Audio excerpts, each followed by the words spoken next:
podcast by Girls Must Uganda. This is one of the different online empowerment tools we are using to create a strong linkage between adolescent girls and young women and their role models. Guests on the show are mentors, leaders, innovators, and problem solvers whose work and leadership are an inspiration where young women can draw inspiration and mindset growth. Through Emergent Woman, you will have the opportunity to watch and listen to women share their stories. I'm Maureen Tukahira, your host, and today on the show, I'm accompanied by one of my cool friends. She will let you know who she is. I cannot introduce her. I'm just excited to have you. You're welcome. Thank you, Maureen. Thank you, Mamosh. Thank you for this amazing opportunity. I'm very humbled to be in your podcast. Yes. My name is Luwam Araya, teacher in Kampala. Okay, so the viewers would really want to know who Luwam is. Who are you and where do you come from? I'm Luwam, I'm Eritrean. Born in Ethiopia, but grew up in Asmara. From 1992, we moved to Eritrea, back home from Ethiopia. And I'm the sixth of 6 children, 4 girls and 2 boys. Yes. Okay. All right. So, look, growing up, what were you so passionate about? Growing up, I was into arts, many drawings. I love to draw. I was also interested into entrepreneurship from a very young age. I would try to explore how is this done, how do I save money, every pocket money I'd be putting in my piggy bank. These were my inspirations, but that also came from my parents, my mother, her mom, my grandmother was an entrepreneur, so we got all that from her. Yes. Can you tell us more about that? Because I've always admired entrepreneurs, and I always find it like a tricky thing because mostly here in Uganda, you have to go to school to learn to be an entrepreneur. So when you bring it in that aspect, like you see, probably my great-grandparents were good entrepreneurs, and that's why I'm very passionate. I would just love to hear more about that. I think my grandmother had her own business back home in Eritrea, so every summer we used to come and visit her. And every summer we come in, whenever she balances her money at the end of the day, whatever balance she gets, like the changes she receives or she gets from the money she has, she would be giving us all, the grandchildren. She would be sharing it amongst us. So this started from when I was 3. So starting from then, I started to put in my piggy bank. So we go back to Addis Ababa and then we start to spend our money. We see how much I have to spend on what. That's how I was inspired. So every time she gives us something, you could see that, okay, you could buy something out of the money that she's giving you. They're coins, but they really do make sense. And then sometimes we put them together as siblings and then we buy something to eat together.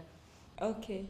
So what currency, because you said coins, what currency were you or do you use in Ethiopia and Eritrea? Yeah, at that time it was Ethiopian brr. So it was same in Ethiopia and in Eritrea. How about now? It was colonized at the time by Ethiopia. But now we have NAFA. So Eritrean currency is NAFA. Oh, okay. And then Ethiopia is still brr. That's Tigrinya. That's how you pronounce it.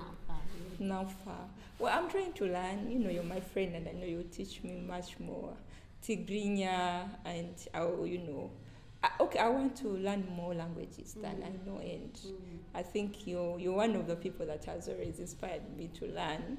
Much as I haven't gotten any single word yet, any single word in Tigrinya, but at least I can pronounce the name of the language, right? Yes. Like the way we speak Ruchiga, right? Yes, of course. Okay. So, Lu, how has your journey of growth been like? Like I said, I'm surrounded by strong women. Yeah. So they have been my inspiration. Looking back, strong, especially when you're older, you get to see where you come from and you go and reflect. So the women, especially your mom, influences you a lot, especially in your effort and your and the job that you do. And of course, like I said, my grandmother. But the longest I stayed with is my mom and my sisters. They're very, very professionals. So whoever that I was looking around were my family, and they have given me a lot of support, directly or indirectly. I have learned so much from them. When do you decide to leave and come to Uganda? That was 2014. 2014 April. I left Asmara and came to Uganda. I didn't know if I was going to like it, because leaving home after a long time, I grew up there, and I had my son with me, and it was a journey that I didn't know that could last this long, but it was worth it at some point. Why Uganda?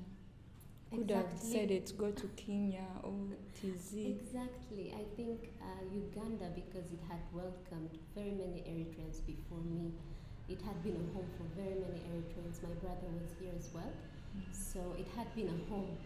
So it was easy for me as well to come in and be part of the community, the Eritrean community residing in Kampala. And it's just, I was not disappointed. I didn't feel left out. I didn't feel like I'm not home. We have been friends for how long now? 5 years. 5 years. Yeah. And imagine, Counting. I've been coming and going from Kampala, but still I have friends for about 10 years and 11 years, or now going to 12 years in Kampala. So it had been a home for me. So ever since I came back, I'm like, why do people have to travel out of Africa?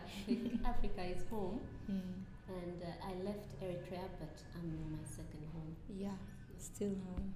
And we are very good people. You are, indeed. Yeah. Indeed. I think surely, aside from other things, partying and all that, I think Uganda is a very hospitable country. That's for sure.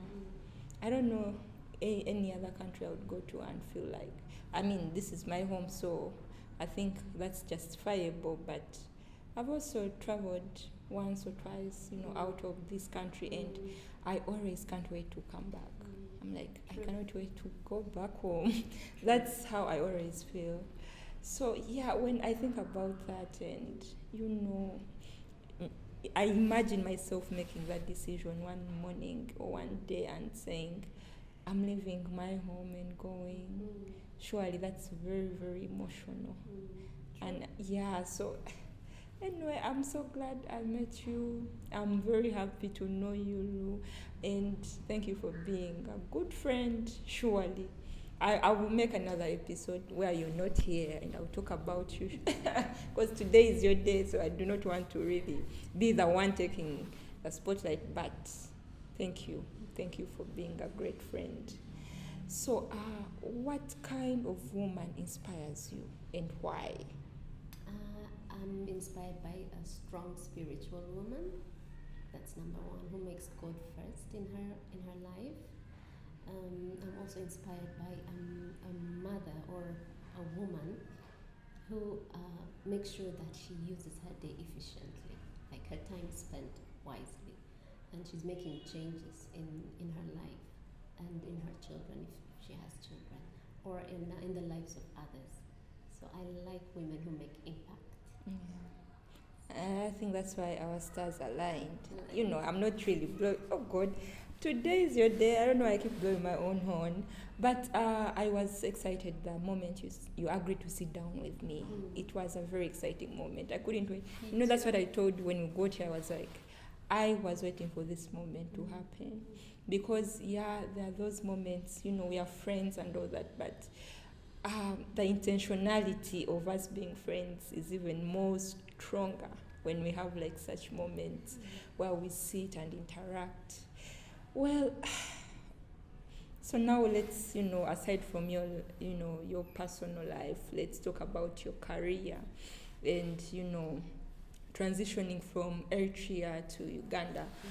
I would want you to tell our viewers, what is your experience with working with young people in the teaching or the education world? I know you didn't really broaden in your intro, you just said you're teaching, but I would love them to know the kind of teacher you are, seriously, because this would be inspiring to many young entrepreneurs, that's for sure, young women who have, the same dreams that we are here to share about. First, tell them about, your experience, your teaching career here in Uganda. Yes.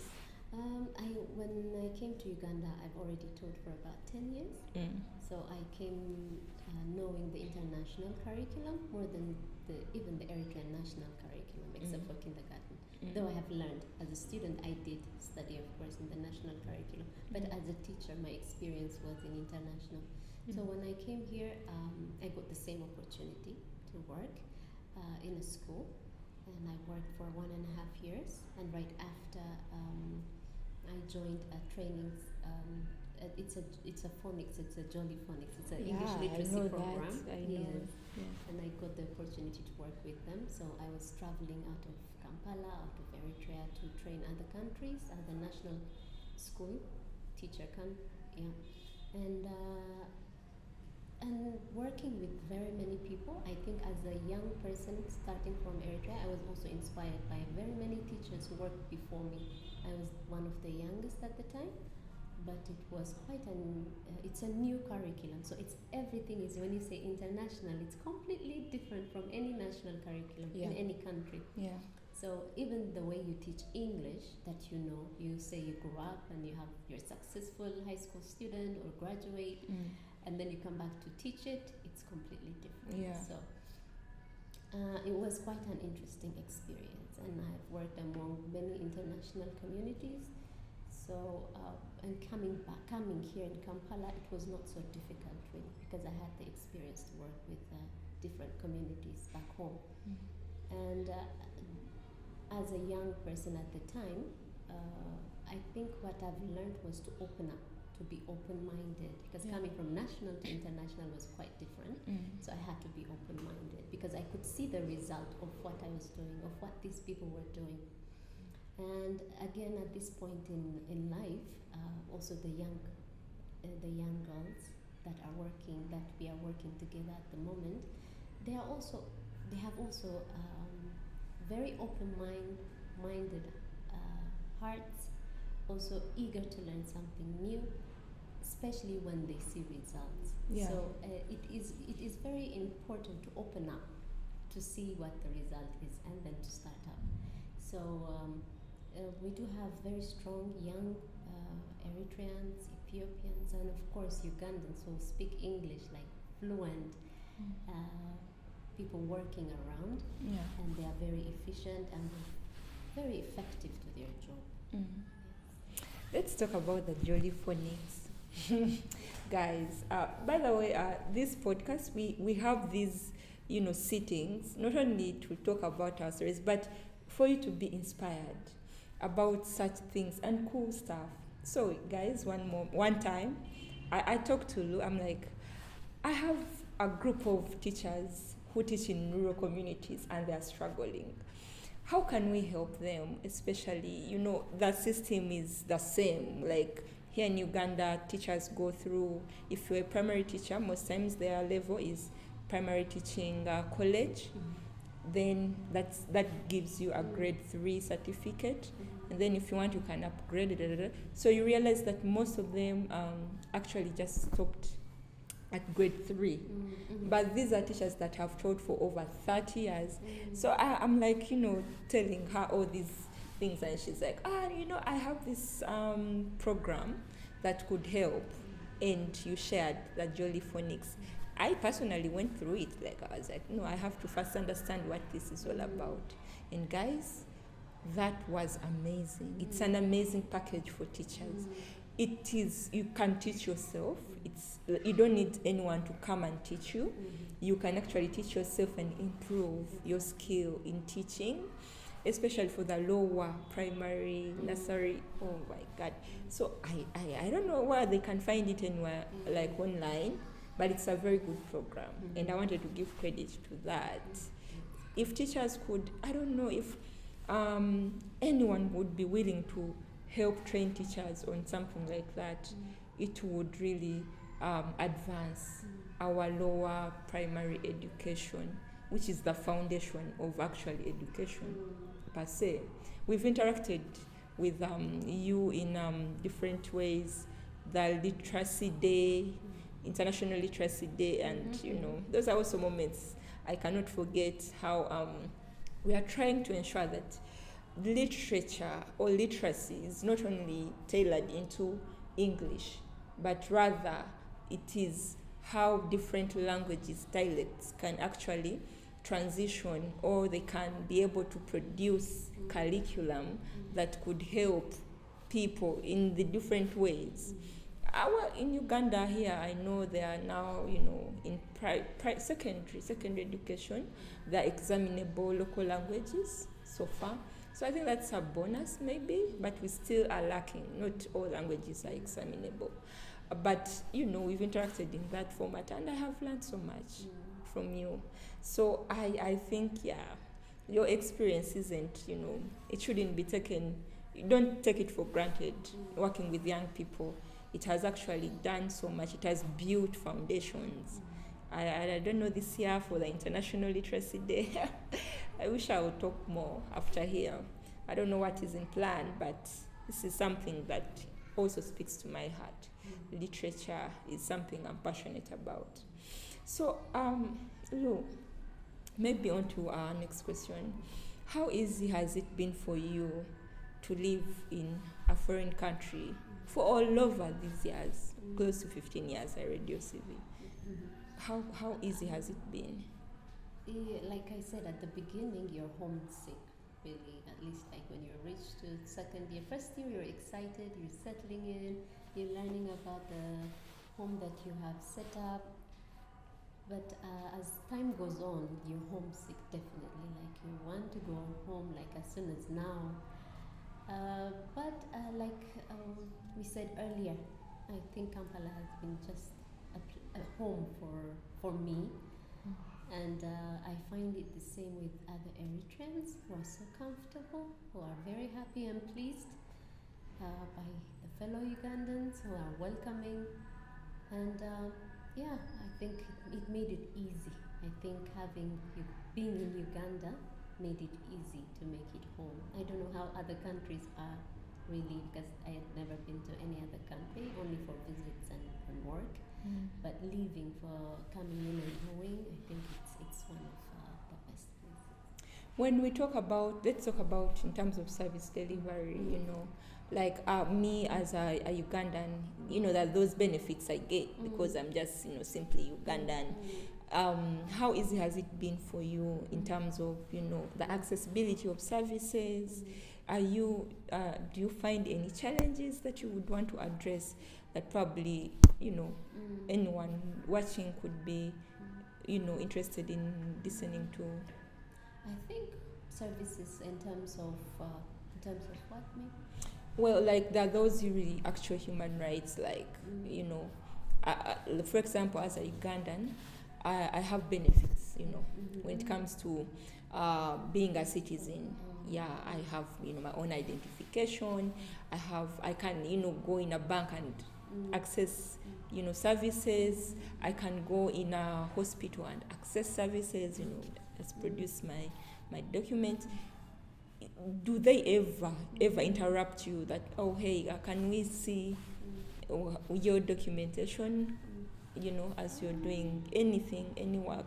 I think if you provide the requirements, you have, because you're a foreigner, definitely there are requirements you have to fulfill or carry with you. I think if you do that, there's no really challenge at all. It had been very easy, it's smooth, and it's transparent. Maybe some Eritreans would be facing that because of the language barrier. That I can say is happening. But as in me personally, I haven't faced any challenges. But when you have that language barrier, you'll be like, okay, what's going on? What is he saying? What could it be? Yeah, and all of that also comes when the person is not like fully equipped with what they know. I mean, they're not knowledgeable of what is required of them. So these challenges do happen. Do you care to share any nuggets on how me or anyone watching would maintain a career for over 15 years? Just before you even do that, like just for us, like our generation, you know, you've watched TikTok, a lot is going on, how people are making fun of us when you talk about how our mental health is important and how our bosses and supervisors don't have to actually get there. But that has affected us. Why? We no longer stick to, you know, jobs and careers for long. We keep changing here and there. So any nuggets for us maybe to help maintain what we are doing, what we have, the jobs we have, and how important they are? I think having a vision is very important. The first thing is, what are you looking for? How far do you want to go? I think it's very, very important.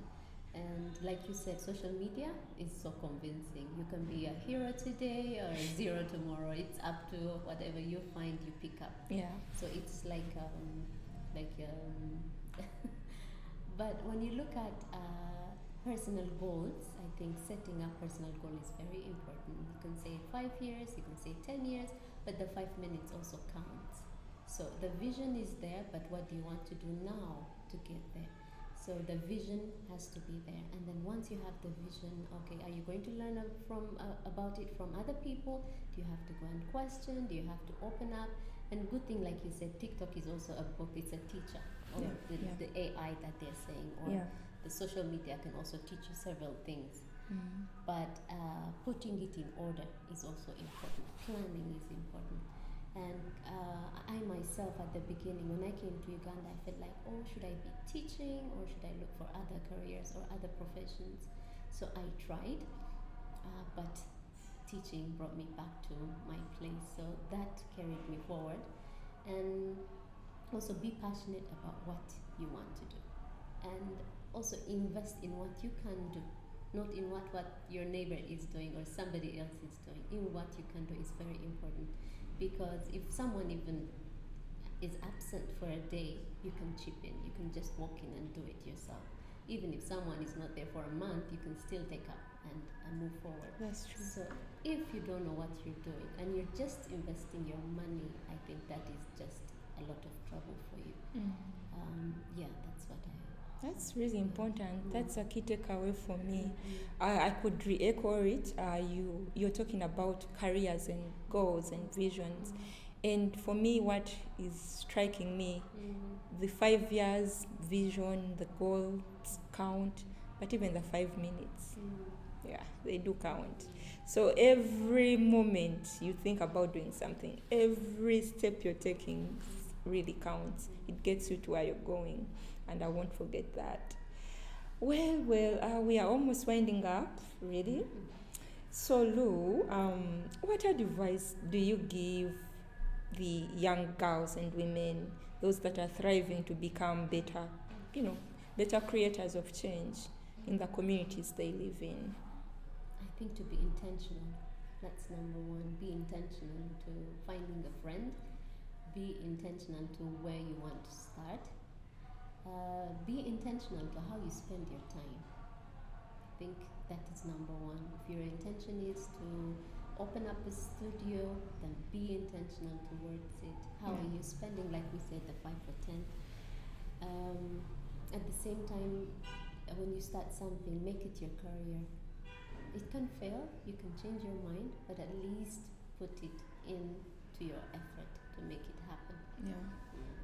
And I have multiple ideas. I think it's good to have multiple ideas to explore.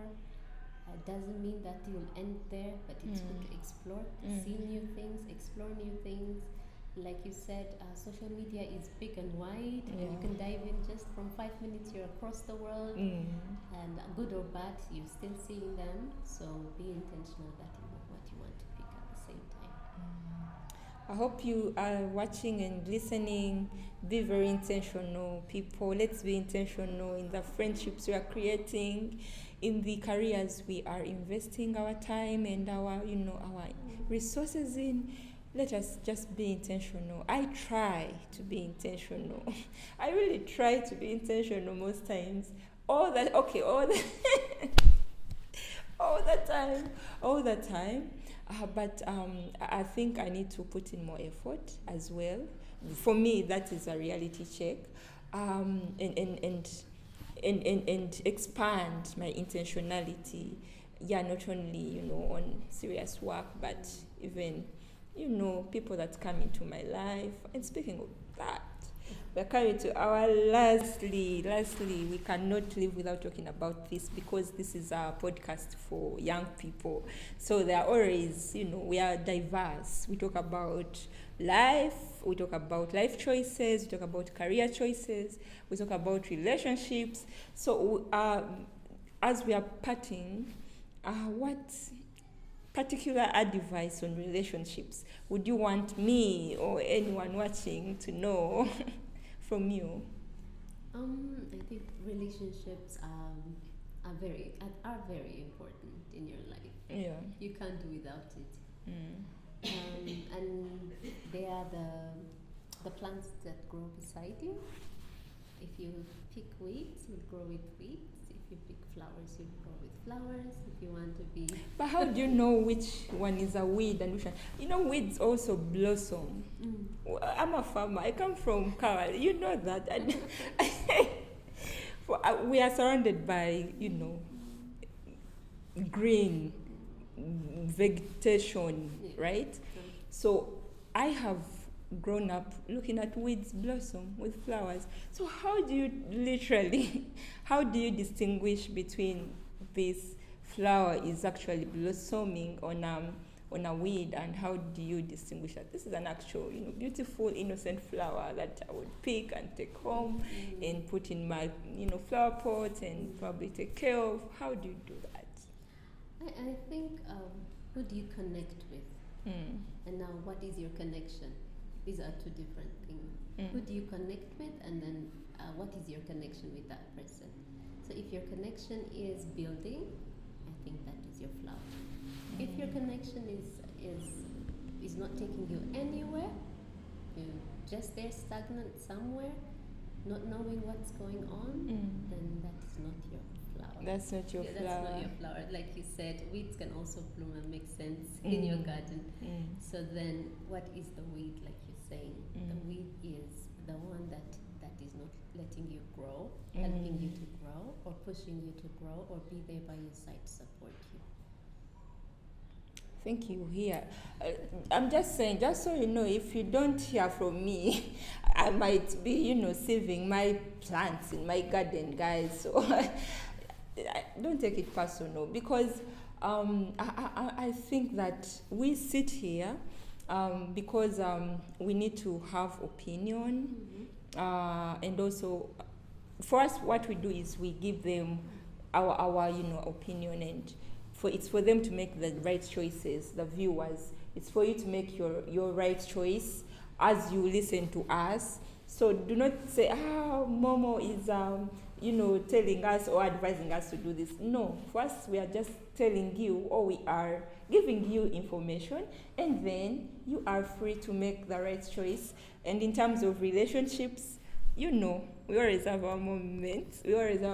We can always extend this discussion further from here. But I appreciate you for coming through. I appreciate you for sitting down with me. This was a very, very great moment. Guys, these episodes are always on YouTube as well. So you can always subscribe to our YouTube channel. It's called At Emergent Woman. You can always go subscribe and, put a reminder. We shall try to always share such stories with you as much as we can. But for now, I think this is it from Lu. Thank you for coming. Thank you. I love you so much. Thank you. Thank you, my dear. And may God bless you. Amen. Until next time, see you and bye-bye. Thank you.